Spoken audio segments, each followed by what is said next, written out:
আসসালামু আলাইকুম ওয়া রাহমাতুল্লাহি ওয়া বারাকাতুহু। নাহমাদুহু ওয়া নুসাল্লি ওয়া নুসাল্লিমু আলা রাসূলিহিল কারীম, আম্মা বা'দ। দূরে কাছে, দেশে ও প্রবাসে যারা যেখান থেকেই লাইভে সংযুক্ত হয়েছেন এবং হবেন, সবাইকে আন্তরিক অভিনন্দন ও মোবারকবাদ।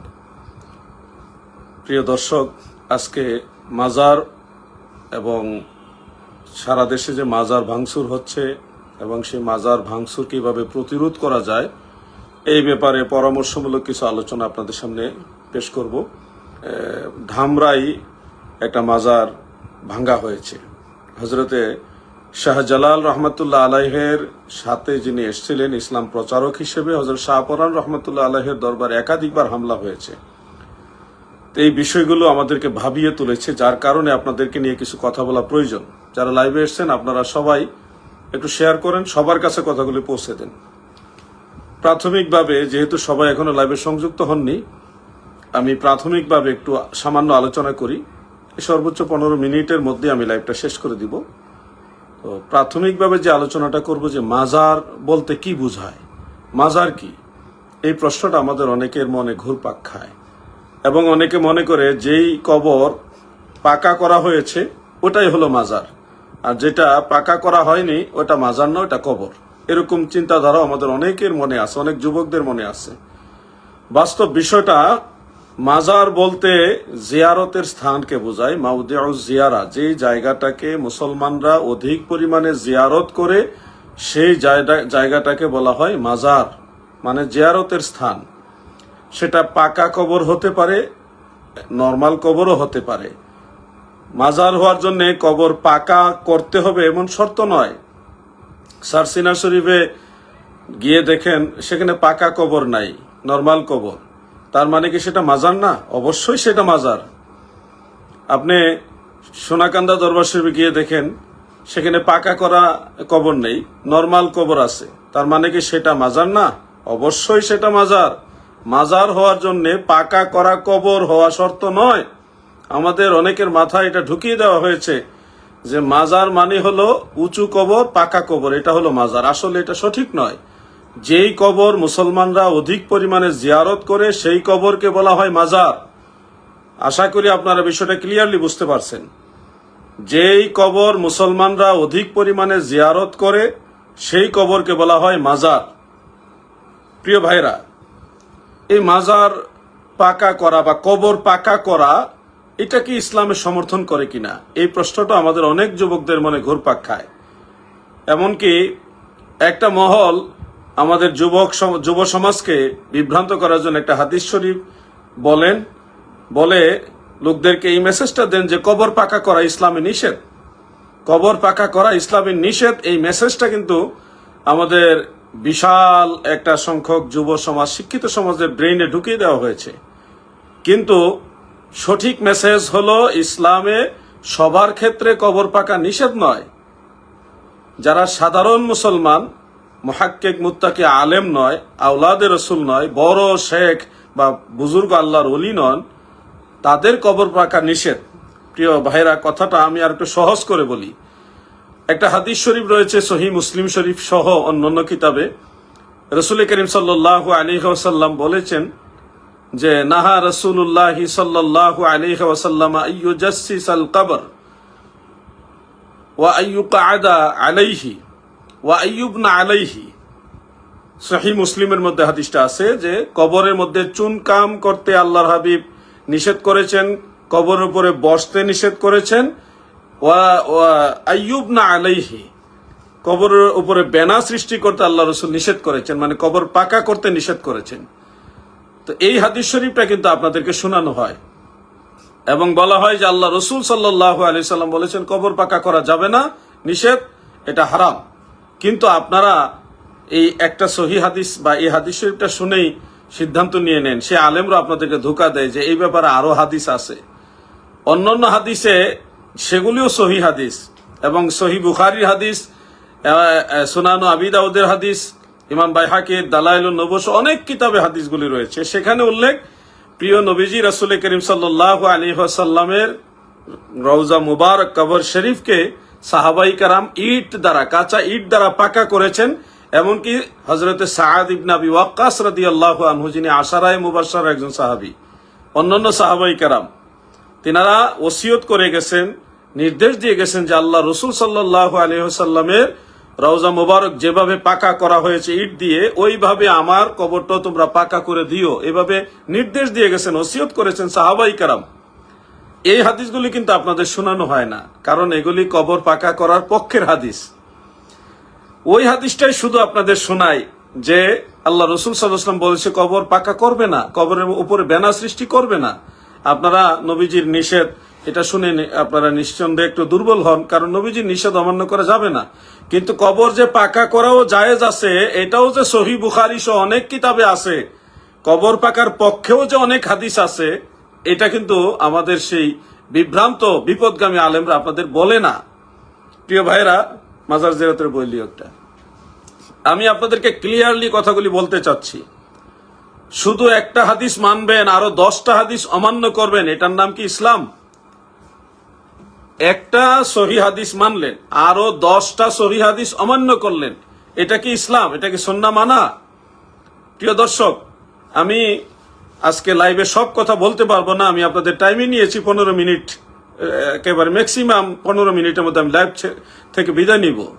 যার কারণে আমি সংক্ষেপে শুধু বলছি, কবর পাকা করা নিষেধ, এই ব্যাপারেও সহিহ হাদিস আছে, এবং কবর পাকা করার পক্ষেও অনেকগুলো হাদিস রয়েছে। দুই ধরনের হাদিস সমন্বয় করেছেন আইম্মাই কারাম, মুহাদ্দিসিনে কারাম, ফুকাহাই কারাম, তিনারা সমন্বয় করে বলেছেন যে সাধারণ আওয়াম মুসলিম যারা, তারা মারা গেলে তাদের কবর পাকা করা যাবে না, চুনকাম করা যাবে না, কবরে বসা যাবে না। কিন্তু যদি সে মৃত ব্যক্তি ফকিহ হয়, বড় কোনো ফকিহ হয়, মুজতাহিদ হয়, বড় কোনো বুজুর্গ শায়েখ হয়, অথবা আওলাদে রসুল হয়, তাদের কবর পাকা করা নিষেধ না। এটার দলিল হলো ওই হাদিসগুলো যেগুলোতে প্রিয় নবীজি এবং সাহাবাই কারাম কবর পাকা করেছেন, করার জন্য ওসিয়ত করে গেছেন এবং করা হয়েছে। ওই হাদিসগুলির উপরে ফুকাহায়ে কারাম ম্যাচিং করে দুই ধরনের হাদিসকে ম্যাচিং করে রায় দিয়েছেন। আপনারা আমার লেখায় বইটা একটু পড়তে পারেন। আমার ওরকম সামর্থ্য থাকলে সবাইকে বইটা আমি ফ্রি দিতাম। আজকে গোলাপ শাহ রহমতুল্লাহ মাজার শরীফে কিছু বই হাদিয়া দিয়ে আসছি, এটা আপনারা একটু কষ্ট করে পড়েন, বেশি বড় বই না। এবং মাজার, কবর এবং কবর পাকা ইত্যাদি মাজারের সাথে যত সংশ্লিষ্ট বিষয় দলিল সহকারে আমি বইটার মধ্যে উল্লেখ করেছি। আপনারা মেহেরবানি করে একটু স্টাডি করুন। নুর ইসলাম ফারুকী রহমতুল্লাহ আলাইহি একসময় ছিল, আজকে উনি পর্দা করেছেন, নেই, আমি একদিন থাকবো না। প্রিন্সিপাল আল্লামা জলিল শাহ হুজুর রহমতুল্লাহ আলাইহি ছিলেন, আজকে উনি পর্দা করেছেন, নেই, আমি একদিন থাকবো না। কিন্তু আপনারা দায়িত্ব নিতে হবে, আপনারা একটু দায়িত্ব নেন, সন্তানদেরকে এই জিনিসগুলি বুঝান, না হয় আপনার সন্তানই আপনার কথা মানবে না। কবর পাকা করা ইসলামে নিষেধ নয়। আপনি বলবেন সৌদি আরবে কবর পাকা নাই কেন? সৌদি আরবে 1925 সাল পর্যন্ত সকল সাহাবাই কারামের মাজার পাকা করা অবস্থায় ছিল। সৌদি আরবে জান্নাতুল বাকি, জান্নাতুল মুআল্লায় সকল সাহাবাই কারামের মাজার পাকা করা ছিল। আপনারা গুগলে সার্চ দিলে সে পুরাতন ছবিগুলিও পাবেন। 1925 সালে ওই ইবনু আব্দুল ওয়াহাব নজদি, যার কারণে আমরা তাদেরকে ওয়াহাবি বলি, সেই ওয়াহাবিদের মেইন লিডার সৌদি আরবের কর্তৃত্বে চলে আসছে। যেমনটা এখন ছাত্র আন্দোলনের পরে অযাচিতভাবে একটা মহল, তারা নিজেদেরকে ক্ষমতায়নের মধ্যে নিয়ে গিয়ে একটা জুলুম করে মাজার ভাঙচুর করতেছে, ওই সৌদি আরবে একই ঘটনা ঘটেছে। তারা সাহাবাই কারামের মাজার ভেঙেছে। ভাঙতে ভাঙতে আল্লাহ রসুল সাল্লাল্লাহু আলাইহি সাল্লামের রওজা মুবারক ভাঙ্গার জন্য তারা গিয়েছিল, কিন্তু আল্লাহ অলৌকিকভাবে দয়াল নবীজি রওজা মুবারক ভাঙ্গা থেকে হেফাজত করেছেন। এখানে অনেক কাহিনী আছে, আমি আপনাদেরকে লাইভে এত কিছু বলার জন্য আসিনি। আমি শুধু বলবো, এরা সুযোগ পাইলে আল্লাহর হাবিবের রওজা মুবারক ভেঙে ফেলবে। এরা আল্লাহর হাবিবের দুশ্মন, এরা সাহাবাই কেরামের দুশ্মন, এরা আল্লাহর আউলিয়াদের দুশ্মন। এদের দুশ্মনী ওই কিছু বিপদগামী মানুষ আছে যারা মাদক আসক্ত মাজারে সেজদা দেয়, তাদের সাথে না। এদের দুশ্মনী মূলত আল্লাহর ওলিদের সাথে। না হয় এই ধরনের কত রকমের পাপাচার দেশের বিভিন্ন অঞ্চলে বিভিন্ন জায়গায় আছে, সেসব ক্ষেত্রে তাদের কোনো পদচারণা নাই। কত সিনেমা হল আছে আমাদের দেশে, কত ধরনের করাপ্টেড জায়গা আছে যেগুলি ধর্মীয় দৃষ্টিতে আপত্তিকর জায়গা, সেগুলি তারা কিন্তু প্রতিরোধ করতে যায় না, শুধু যায় মাজার ভাঙতে। কারণ এই মাজারওয়ালা যারা, তাদের সাথে তাদের দুশ্মনী। আর একটা মহল থাকবে যারা আল্লাহর ওলিদের সাথে দুশ্মনী করবে। এই জন্যই তো আল্লাহ বলছেন, মান আদা আলী ওলিয়ান ফাকাদ আযানতুহু বিল হারব, আমার ওলিদের সাথে যারা দুশ্মনী করবে আমি আল্লাহ তাদের সাথে যুদ্ধ ঘোষণা করলাম। তো যারা ওলিদের সাথে দুশ্মনী করবে আল্লাহ বলতেছে, তার মানে বোঝা যাচ্ছে যে একটা মহল আল্লাহর ওলিদের সাথে দুশ্মনী করবে। প্রিয় ভাইরা, মাজারে গাঁজা খাচ্ছে, মাজারে লাল ছালু পড়ছে, মাজারে সেজদা দিচ্ছে, এই সমস্ত কারণে মাজার যারা ভাঙতে চায়, আমি তাদের কাছে জিজ্ঞাসা করি, মাজারওয়ালা কি গাঁজা খেয়েছে না বাইরের মানুষ, জীবিত মানুষরা গাঁজা খেয়েছে? তো যারা অন্যায় করছে তাদেরকে আপনারা সংশোধনের দিকে না নিয়ে সে আল্লাহর ওলির মাজার ভাঙতে চাচ্ছেন, তার মানে কি? উদ্দেশ্য আপনাদের ওই গাঁজাখুর আর বিভ্রান্ত লোকেরা না, উদ্দেশ্য আপনাদের হলো আল্লাহর ওলিদেরকে অপমানিত করা। প্রিয় দর্শক, আমি আমার মূল আলোচনায় যাচ্ছি। আপনারা যারা সারা দেশ থেকে মানসিকভাবে কষ্ট পাচ্ছেন যে বিভিন্ন মাজার ভেঙে ফেলা হচ্ছে, সবচেয়ে বেশি কষ্ট পেয়েছি সুলতানুল আউলিয়া হজরতে শাহজালাল ইয়ামানি মুজাররদি রহমতুল্লাহ আলাইহের দেশে হজরতে শাহ পরান রহমতুল্লাহ আলাইহের মাজারে বারবার আক্রমণ হয়েছে, হামলা হয়েছে। এমনকি আজকে আমি গোলাপ শাহ রহমতুল্লাহ আলাইহের মাজার জিয়ারত করতে গিয়ে শুনেছি বেশ কয়েকজন আমাকে বলেছে ওখানে প্রায় 10 জনের মতো মানুষকে হত্যা করা হয়েছে, যারা সুন্নি মনা ছিলেন তাদেরকে মেরে ফেলা হয়েছে। এরা কারা যারা মানুষ হত্যা করতেছে? এদের কিসের ধর্ম? এমনকি মিডিয়াতে পর্যন্ত সেগুলি প্রচার করতে দিচ্ছে না। অতএব আমি যেটা আপনাদের বলতে চাই, ধামরাইতে মাজার ভেঙেছে, বিভিন্ন এলাকায় মাজার ভাঙতেছে। আপনারা যারা আছেন, আমার বক্তব্য স্পষ্ট করে আহলে সুন্নাত ওয়াল জামাতের পক্ষ থেকে আপনাদেরকে স্পষ্ট ভাষায় বলছি, বাংলাদেশের 64 জেলায় প্রায় 600-র মতো থানা আছে। প্রত্যেকটা থানায় থানায় আহলে সুন্নাত ওয়াল জামাতের কমিটি গঠন করেন। আপনারা কি বুঝতেছেন কি বলছি? একেবারে ক্লিয়ারলি কথা, কোনো ধরনের দূরত্ব রাখবেন না, সমস্ত সুন্নির এক হয়ে যান। প্রত্যেক থানায় থানায় আহলে সুন্নাত ওয়াল জামাত অমুক থানা, আহলে সুন্নাত ওয়াল জামাত অমুক থানা, একটা কমিটি গঠন করে ফেলেন এবং সেই কমিটি আহলে সুন্নাত ওয়াল জামাতের যে কেন্দ্রীয় লিয়াজু কমিটি আছে, কমিটির কাছে আপনারা হস্তান্তর করেন। দ্রুততম সময়ে কাজটা করবেন। সকল থানায় থানায় আপনারা আহলে সুন্নাত ওয়াল জামাতের কমিটি গঠন করেন। এমনকি ইউনিয়ন পর্যায়ে, ওয়ার্ড পর্যায়ে পর্যন্ত সম্ভব হলে আপনারা কমিটি গঠন করেন। আহলে সুন্নাত ওয়াল জামাত অমুক ইউনিয়ন, অমুক ওয়ার্ড, এভাবে কমিটি গঠন করেন। কমিটি গঠন করেন।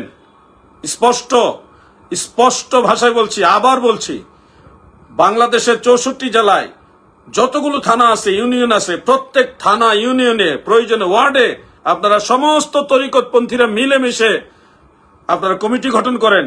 কুইকলি করেন, দেরি করবেন না, দেরি করার সময় হাতে নেই। এটা হলো প্রথম অনুরোধ, আপনাদেরকে আহ্বান করছি, অনুরোধও করছি, আহ্বানও করছি। দ্বিতীয় কথাটা শুনুন, মনোযোগ দিয়ে শুনুন। যেই এলাকার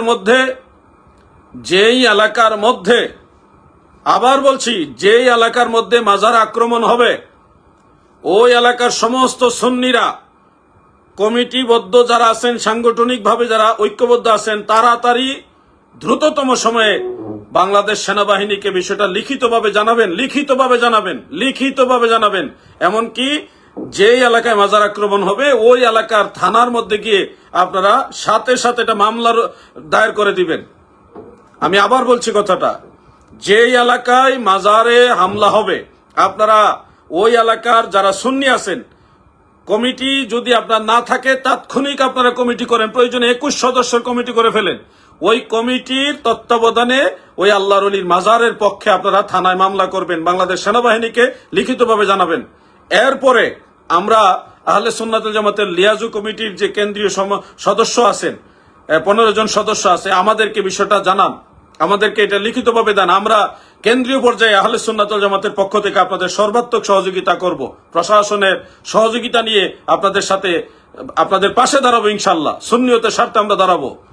কেন্দ্রীয় কমিটিতে আহলে সুন্নাত ওয়াল জামাতের যে লিয়াজু কমিটি, সেই লিয়াজু কমিটিতে আল্লামা উপাধ্যক্ষ মুফতি আবুল কাসেম মোহাম্মদ ফজলুল হক হুজুর আছেন, খাজা আরিফুর রহমান তাহিরি হুজুর আছেন, মাওলানা মুশাররফ হোসেন হেলালি আছেন, মাওলানা মাসুদ হোসেন আল কাদরি সাহেব আছেন, আমি অধম গুনাহগার একজন আছি, আরো অনেক আছে, 15 জন সদস্য। যে কোনো একজনের কাছে আপনারা এই লিখিতভাবে আপনাদের এলাকায় এগুলি জানাবেন, আমরা আপনাদের পাশে দাঁড়াবো ইনশাল্লাহ।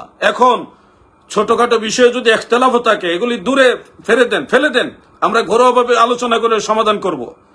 আমি আবার বলছি প্রিয় ভাইয়েরা, আবার বলছি, যেসব এলাকায় মাজার হামলা হবে প্রথম কাজ হলো, যদি সংগঠন না থাকে, আহলে সুন্নাতুল জামাতের ওই আঞ্চলিক থানা বা ইউনিয়ন পর্যায়ের সংগঠন না থাকে, 21 সদস্য করে হলো একটা সংগঠন করে নেবেন, কমিটি গঠন করে নেবেন, আহলে সুন্নাতুল জামাত অমুক থানা, কমিটি গঠন করে কমিটির আন্ডারে আপনারা সেনাবাহিনীকে এটা লিখিতভাবে কমপ্লেন করবেন মাজার ভাঙ্গার ব্যাপারে, থানায় মামলা করবেন, এবং সেই লিখিত কপিটা আমাদেরকে আহলে সুন্নাতুল জামাতের যে কেন্দ্রীয় লিয়াজু কমিটি আমাদের কাছে এটা হস্তান্তর করেন, আমরা আপনাদের সহযোগিতা করবো ইনশাআল্লাহ। মনে রাখবেন, সব জায়গায় বুখারী শরীফ দিয়ে কাজ হয় না, সব জায়গায় বুখারী শরীফ দিয়ে কাজ হয় না, বাকারি শরীফ লাগবে। যেখানে বুখারী শরীফ দরকার সেখানে আলেমরা বুখারী শরীফ দিবে, আর বাকারি শরীফের বিষয়টা আপনাদেরকে ব্যবস্থা করতে হবে। সময় যখন যেটা করণীয় সেটা আপনাদের করতে হবে। সাহাবাই কারাম আল্লাহর হাবিবের পক্ষে তরবারি হাতে নিয়েছে, যখন প্রয়োজন হয়েছে তখন তরবারি হাতে নিয়েছে। প্রয়োজনে আপনাদের বাকারি শরীফ নিতে হবে, সময় এসেছে, আর ঘরে থাকার সুযোগ নেই। প্রিয় ভাই বন্ধুরা, আমি এই পরামর্শগুলি আপনাদের দিলাম, আর লাইভ আমি লম্বা করব না। আমি অনুরোধ করছি, হৃদয় থেকে কষ্ট পেয়ে অনুরোধ করতেছি, শামসুল উলামা আল্লামা সাহেব কেবলা ফুলতলি রহমাতুল্লাহ আলাইহি সাহেব কেবলা যদি আজকে দুনিয়াতে থাকতেন, তাহলে শাহ পরান রহমাতুল্লাহ আলাইহের দরবারে এতগুলি আঘাত, এতগুলি হামলা কখনোই তিনি সহ্য করতেন না। আমি অনুরোধ করতেছি, আওলাদে সাহেব কেবলা যারা আছেন, ফুলতলি সাহেব কেবলা রহমাতুল্লাহ আলাইহের আওলাদ যারা আছেন, কিছু মানুষ বুঝে না, তারা ধর্ম বুঝে না বিদায় মাজারে গিয়ে ভুল কাজ করে, তাদেরকে আপনারা বুঝান। তারা আপনাদেরই লোক, তারা আপনাদের শত্রু না, তাদের বুঝাইলে বুঝবে। ওহাবিদের চেয়ে তারা ভালো, আমি এটুকু বলবো শুধু। এই মানুষগুলিকে আপনারা বুঝান। অন্ততপক্ষে আল ইসলাহ এবং তালামিজ ইসলামিয়া যে দুইটা সংগঠন আছেন, এই সংগঠনকে অনুরোধ করতেছি, আল্লামা সাহেব কেবলা ফুলতলি রহমতুল্লাহ আলাইহের শান ও আজমত যারা অন্তর থেকে লালন করেন, সুন্নিয়তের আকিদা যারা লালন করেন, ফুলতলি মাসলককে অনুরোধ করছি, বাবা শাহজালাল, শাহ পরান, এই দুইটা দরবারের পবিত্রতা বারবার নষ্ট হচ্ছে, আপনারা মেহেরবানি করে একটু দায়িত্ব নেন। আপনারা যদি আহ্বান করেন, আমরা ঢাকা থেকে প্রয়োজনে লং মার্চ করে সিলেটের উদ্দেশ্যে আসবো, আপনাদের পাশে দাঁড়াবো ইনশাল্লাহ। আমি গুনাহগার, ওয়াদা করলাম ইনশাল্লাহ আপনারা ডাকলে আমি আসবো। একেবারে যতটুকু সম্ভব হয় আমাদের সুন্নি জনতা লং মার্চ করে সিলেটে বাবা শাহজালাল, শাহ পরান, 360 আউলিয়ার এই পবিত্র ভূমিকে ওহাবিরা যেভাবে আক্রমণ করে বারবার অপবিত্র করেছে, আল্লাহর ওলিদেরকে অপমান করেছে, সুন্নি জনতাকে অপমান করেছে, সেটার ব্যাপারে আপনারা আহ্বান করলে আমরা আসবো ইনশাআল্লাহ। কোনো ক্রমেই আমরা মাজারে সেজদা দেওয়ার পক্ষে না, কিন্তু মাজার জিয়ারতের পক্ষে। যারা সেজদা দেয় তাদেরকে আমরা বারবার বুঝাই, এবং অনেকটাই সংশোধন হয়েছে। জোর করে রাতারাতি কোনো কিছু করা যায় না, বুঝাতে হবে। আজকেও আমি দেখেছি অনেক ভাইয়েরা যারা আগে মাজারে সেজদা দিতেন, তারা এখন নিজেরা বুঝতে পারছেন যেটাকে আমাদের করা ঠিক হয়নি। আমি লাইভ থেকে বিদায় নিব এখনই লাইভ থেকে বিদায় নেব একটা কথা বলে, যারা অন্য মতাদর্শ লালন করেন, বিশেষ করে আমাদের দেশে সুফি নামে কিছু লোক আছে যারা বিভ্রান্ত এবং বিপদগামী। সদরউদ্দিন চিস্তি নামক একটা লোক আছে, জাহান্নামী এক মুশরিক, তাকে ফলো করেন, অথবা ওই যে লালন শাহকে ফলো করেন। এই ধরনের মতবাদ যারা ফলো করেন, আল্লাহর দোহাই লাগে আমি আপনাদের অনুরোধ করে বলছি, প্লিজ আপনারা এই ধরনের বিষয় থেকে বের হয়ে আসেন। আপনারা ফলো করবেন হুজুর গাউসে পাক আব্দুল কাদের জিলানী রহমতুল্লাহ আলাইকে, আপনারা ফলো করবেন খাজা গরিবে নওয়াজকে, আপনারা ফলো করবেন খাজা বাহাউদ্দিন নকশবন্দ এবং মুজাদ্দিদ আল ফিসানিকে, বড় বড় আল্লাহর আউলিয়াদেরকে ফলো করেন। আপনারা কেন যাচ্ছেন লালন শাহ আর সদরউদ্দিন চিশতি, এগুলি চিহ্নিত মুশরিক, তাদের থেকে বের হয়ে আসেন। আপনারা বুঝতেই পারছেন যে আমরা কিন্তু মাজারে সেজদা দেই না, মাজারে গিয়ে মাদক সেবন করি না। আপনাদের কিছু ভাইয়েরা, আপনাদেরকেও আমরা শত্রু মনে করছি না, আপনাদের ভালোবাসা দিয়ে বলছি, আপনাদের এই বিচ্ছিন্ন কিছু অপরাধ বা শরীয়ত বিরোধী কাজের কারণে কিন্তু আজকে তারা সুযোগ নিচ্ছে, ওটার বাহানা দিয়ে আল্লাহর ওলিদের মাজারে আক্রমণ করছে।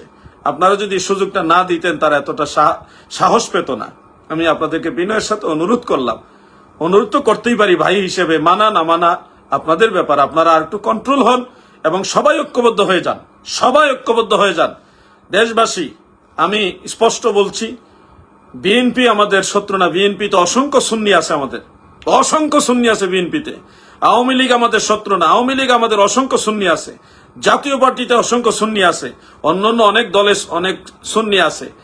আমি শুধু তাদেরকেই আপনাদের প্রতি অনুরোধ করছি, তাদেরকেই বয়কট করবেন যারা আল্লাহর ওলিদেরকে পছন্দ করে না, মাজার ভাঙতেছে, যারা ক্ষমতা পাওয়ার আগেই দেশের মধ্যে অরাজকতা সৃষ্টি করেছে, তাদেরকে আগে থেকে বয়কট করার সিদ্ধান্ত নেন। এই আহ্বান আপনাদের কাছে রেখে আমি লাইভ থেকে বিদায় নিচ্ছি। আমার সামর্থ্য থাকলে আপনাদেরকে বইটা ফিরিয়ে দিতাম, যতটুকু সম্ভব হয় আমি মানুষকে দেওয়ার চেষ্টা করি। সবকিছুর একটা লিমিট থাকে। আমি আপনাদের বলবো বইটা হাতে হাতে নেন, আপনারা পড়েন, সন্তানদের হাতে তুলে দেন। ছাত্র ভাইয়েরা, যুবক ভাইয়েরা, তরুণ ভাইয়েরা, ব্যবসায়ী ভাইয়েরা, চাকরিজীবী ভাইয়েরা, শ্রমিক ভাইয়েরা, দিনমজুর, কৃষক, যত ভাই বন্ধুরা আছেন সবাই, সমস্ত সুন্নির এক হয়ে যান। এখন আর দুই হওয়ার কোন সুযোগ নেই। আমি ফুলতলি সাহেব কেবলার নাম বললাম, অন্য কেউ রাগ হবেন না, আমি জাস্ট একজন নাম বললাম। সমস্ত সুন্নির আমার মাথার তাজ, সবাইকে আমি তাজিম করে বলছি আপনারা এক হয়ে যান, এক হয়ে যান, এক হয়ে যান। আমি আরেকটা কথা না বলে পারছি না। গত রাত্রে শহীদ আল্লামা নুরুল ইসলাম ফারুকী রহমতুল্লাহ আলাইহে তিনাকে স্বপ্নে যুগে দেখলাম এবং দীর্ঘ সময় দেখলাম। স্বপ্নের ভিতরে এত স্পষ্ট স্বপ্ন যে এটাকে স্বপ্ন বলতেও আমার কেমন যেন বাধা আসছে। কারণ যে স্বপ্নের মধ্যে কথা আর বাস্তবের মধ্যে কথার বেশ কম আছে, কিন্তু আমার কাছে মনে হচ্ছে ফারুকী সাহেব যে স্বপ্নের মধ্যে আমাকে দেখা দিলেন, কথা বললেন, আমি ডাক দিলাম ওনাকে, ওনার মাজারের কাছে গিয়ে উনি মাজার থেকে বের হয়ে এসে উপরে উঠে বসে আমার সাথে দীর্ঘ সময় কথা বলে আবার আল্লাহর হুকুমে স্বপ্নের ভিতরে দেখলাম উনি মাজারে চলে গেছে। এরকম একটা স্বপ্ন। মাঝখানে অনেক কথা হয়েছে, অনেক কথা, এগুলো আমি লাইভে বলবো না। শুধু আপনাদের বলছি আপনারা সবাই ঐক্যবদ্ধ হয়ে যান, সবাই এক হয়ে যান। বাতিলদেরকে রুখে দেওয়ার এখনই উপযুক্ত সময়, এখনই উপযুক্ত সময়। এবং আহলে সুন্নাত ওয়াল জামাতের আমাদের যারা মুরব্বী আছেন, যাদেরকে আমরা অনুসরণ করি, আপনাদেরকে আপনাদের পদযুগলে হাত রেখে বিনয়ের সাথে, আদবের সাথে অনুরোধ করছি, জাতীয় পর্যায়ে কর্মসূচি দেওয়ার সময় এসে গেছে। বাংলাদেশের রাজধানীতে আপনারা জাতীয় কর্মসূচির ব্যাপারে একটু চিন্তা করেন।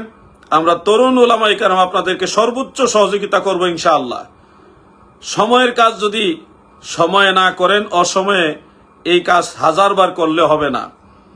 এই জন্য আমাদের আকাবির যারা মুরব্বী আলেম যারা আছেন, আপনাদেরকে বলছি, আপনাদের কিছু একটা করার সময় এসেছে। এই সময়টার জন্য পরে আফসোস না করতে হয়, একটু মেহেরবানি করে আপনারা একটু চিন্তা করে দেখবেন। সময় এসেছে রাজপথে নামার, সময় এসেছে গণজোয়ার দেখার। আরেকটা বিষয় হলো ঈদে মিলাদুন্নবী সাল্লাল্লাহু আলাইহি ওয়াসাল্লাম যে যেখানে করেন, হ্যাঁ, প্রত্যেক দরবার আলাদা আলাদা করেছেন আগে, এবারও আলাদা আলাদা করবেন, কিন্তু একই তারিখে করবেন, আলাদা আলাদা শুরু করবেন কিন্তু শেষ করবেন একসাথে। এইভাবে সিস্টেম করেন। এক এক থানায় কয়েকটা জুলুস হয়, এগুলি কয়েক দিনে না করে একই দিনে করেন এবং একাধিক জায়গায় শুরু করে এক জায়গায় একটা বড় গণজমায়েতের মাধ্যমে আপনারা শেষ করেন, তাহলে জিনিসটা সুন্দর হবে। পরামর্শ হিসেবে আপনাদেরকে এটা বলে আজকের লাইভ থেকে বিদায় নিচ্ছি। সবাই আল্লাহ পাকের দয়ায় ভালো থাকেন, সুস্থ থাকেন, নিরাপদে থাকেন, আমিন। আসসালামু আলাইকুম ওয়া রাহমাতুল্লাহি ওয়া বারাকাতুহু।